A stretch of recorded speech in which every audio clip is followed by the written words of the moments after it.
आखिरी बात समझने की है, दिल पर रखने की बात है। मैंने शुरू में अर्ज किया कि ये ना सोचें कि किसी दूसरे के लिए, अपने लिए। आज मसला ये है कि हर आदमी शिकवा करते हैं कि भाई हालात ख़राब है, हर आदमी शिकवा करते हैं हालात बड़ी ख़राब है। लेकिन एक बात और बताऊं, हालात ख़राब नहीं है, उनमें से अक्सर लोग ऐसे नहीं है जिनके हालात ख़राब है। कुछ लोग 90% लोग ऐसे हैं जिनके हालात ख़राब नहीं है, सब कुछ चल रहा है, वो सिर्फ और सिर्फ अपनी ख्वाहिशात पूरी करने के लिए ये रो रहे हैं। क्योंकि पहले महंगाई नहीं थी, उनकी हर ख्वाहिश पूरी हो रही थी। अब महंगाई है, उनकी हर ख्वाहिश पूरी नहीं हो रही, चाहे जायज़ ख्वाहिश है चाहे नाजायज़ ख्वाहिश है, ख्वाहिशात पूरी करने के लिए रो रहे हैं। कुछ गरीब ऐसे हैं जिनको आटे की फिक्र लगी हुई है, कुछ गरीब ऐसे हैं जिनको घर के बिजली और किराए की और चीनों बिलों की फिक्र लगी है, लेकिन कुछ ऐसे हैं जिनको अपनी ख्वाहिशात की फिक्र लगी हुई है।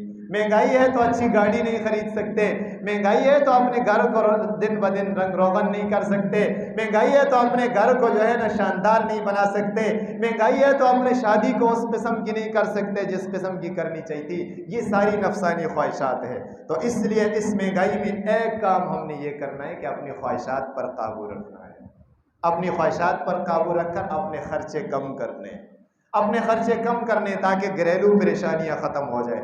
अपने खर्चे कम करने, वो खर्चे किस तरह कम करने हैं कि जो गैर ज़रूरी अखराजात है हमने उनको अपने आप से दूर रखना है। गैर ज़रूरी अखराजात, मेरे मोहतरम भाइयों और दोस्तों, देखें आज भी हम कहते हैं महंगाई है, जुल्म है हर तरफ से, मैंने अर्ज़ किया, लेकिन आप फिर भी देखें कि बहुत सारे लोग ऐसे हैं कि जिनके घरों के अंदर आटा भी नहीं होता, वो बेचारे आटे के लिए तरस रहे हो। लेकिन बहुत सारे हम में से ऐसे हैं कि वो शादी ब्याह के ऊपर लाखों अरबों उड़ा देते हैं, क्योंकि ये उनकी ख्वाहिश है, ये उनकी ख्वाहिश है। कई जगह आपने देखा होगा कि शादी ब्याह है, वलीमा है, एक वलीमा के ऊपर कई कई लाखों के हिसाब से लगा देते हैं। क्यों? फिर भी रोना रोते हैं कि हमारी महंगाई है जी, क्या करें। अब कहाँ महंगाई है? महंगाई नहीं है, ख्वाहिशात पूरी नहीं हो रही। महंगाई तो उसके लिए है जिसके घर में आटा नहीं, महंगाई तो उसके लिए है जो बिजली का बिल नहीं अदा कर सकता, महंगाई तो उसके लिए है जिसकी तनख्वाह 20,000 है और बिल 40,000 है। उसके लिए कहाँ महंगाई है कि जो इतनी अपनी एक दिन गाड़ी बदलता है, दूसरे दिन चाहता है इससे अच्छी गाड़ी हो, मोटरसाइकिल पर चलना उसको अपनी तौहीन लगती है। मेरे मोहतरम भाइयों और दोस्तों, एक काम हमने इस महंगाई में ये करना है, सादगी इख्तियार करनी है। सुनो, सादगी इख्तियार करनी है। जब हम सादगी इख्तियार करेंगे तो हमारी सारी महंगाई हमारे ऊपर से खुद ब खुद उतर जाएगी। नबी अलैहिस्सलातु वस्सलाम ने हज़रत मुआज़ रज़ी अल्लाह तआला अन्हु को यमन का गवर्नर बनाकर भेजा, तो नबी अलैहिस्सलातु वस्सलाम ने फरमाया, ए मुआज़, इय्याका वत्तनाउन, ऐश व इशरत से अपने आप को बचाना, क्योंकि अल्लाह के बंदे ऐश व इशरत इख्तियार नहीं करते, सादगी इख्तियार करते हैं। जो अल्लाह के बंदे होते हैं वो सादगी इख्तियार करते हैं। आज हमारे ऊपर महंगाई है, हर 2 महीने बाद हमारे जोड़े सूट बदलते हैं, 2 महीने बाद सूट बदलते, ये हमारी ऐश व इशरत है।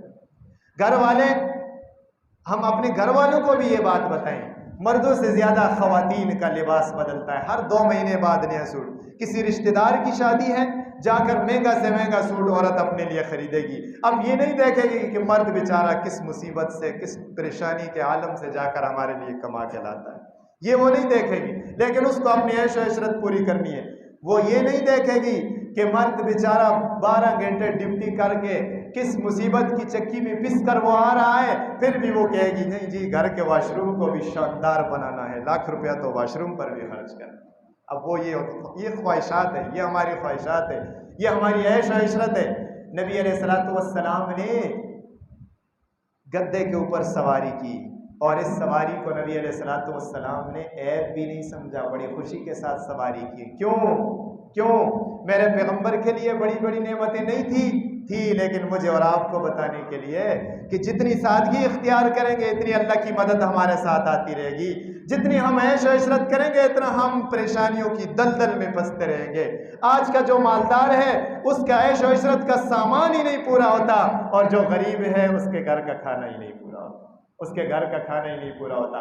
इसलिए हमें ऐश व इशरत से निकलना है, ऐश व इशरत से निकलना है। ये ऐश व इशरत यहाँ से शुरू होती है। मैंने कहा हर बात हमसे शुरू होती है। हम ऐश व इशरत करते हैं हमारे हुक्मरान ऐश इशरत करते हैं, हम अपने पैसों से करते हैं, वो हमारे पैसों से करते हैं। फ़र्क सिर्फ इतना ही है। आज का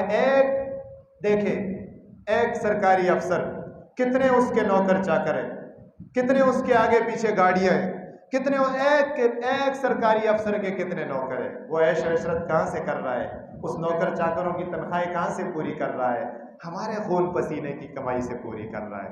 अब हम भी ऐश इशरत कर रहे हैं, वो भी ऐश इशरत कर रहे हैं। ऊपर जाकर हुक्मरानों को देखें, जो भी आता है हमारे पैसे से ऐश इशरत करते हैं। तो इसलिए हम उन्हें तो नहीं कह सकते, कहते हैं उन्हें भी कहना चाहिए, वक़्त आ गया उनको भी कहने का। लेकिन हम खुद से ये बात शुरू करें कि ऐश इशरत को कम कर दें। अपना लिबास, अपना खाना पीना, अपना रहन सहन, अपनी ज़िंदगी को सादगी की तरफ लाएं। जब सादगी की तरफ लाएंगे, महंगाई खुद ब खुद ख़त्म हो जाएगी, महंगाई खुद ब खुद कंट्रोल हो जाएगी।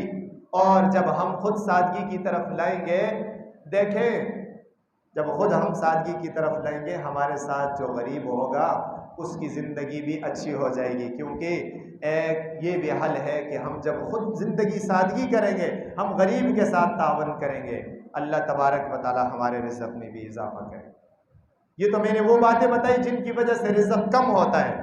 अगले जुम्मे में इंशाअल्लाह वो बातें बताऊँगा, आपके सामने अर्ज़ करूँगा, जिनकी वजह से इंसान के रिज़्क़ में इजाफ़ा होता है, जिनकी वजह से इंसान के रिज़्क़ में इजाफ़ा होता है। रब के कुरान ने, मेरे पैगम्बर के दीन ने हमें सब कुछ सिखाया है। मेरे मोहतरम भाइयों और दोस्तों, पूरी तकरीर का खुलासा ये है कि हम गुनाहों को छोड़ दें, इंसान के आमाल की तरफ आ जाएं। देखें, एक तरफ गुनाह है और एक तरफ आमाल है। ये जो तराजू है उसके दो पलड़े हैं, तराजू के दो पलड़े हैं। एक बुजुर्ग ने ये बात कही।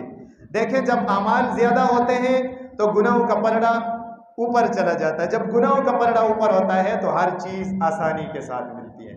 जब आमाल कम होते हैं तो आमाल का पलड़ा ऊपर जाता है, गुनाहों का पलड़ा नीचे आ जाता है, फिर हर चीज़ महंगी हो जाती है, हर चीज़ महंगी हो जाती है। इसलिए आज हमारे आमाल बिल्कुल नहीं है, आमाल की तरफ मुतवज्जे होना है। एक तो ये गुनाह जो मैंने बताए हैं इनसे छोड़ना है, दूसरा अमाल की तरफ मुतवज्जे होना है। हर आदमी जितने अमल पहले कर रहा है, नमाज, जो ज़िक्र अस्कार, उसमें इजाफा करें और इंशाअल्लाह ये महंगाई जो है ना ख़त्म होगी। अल्लाह ताला हमें अमल की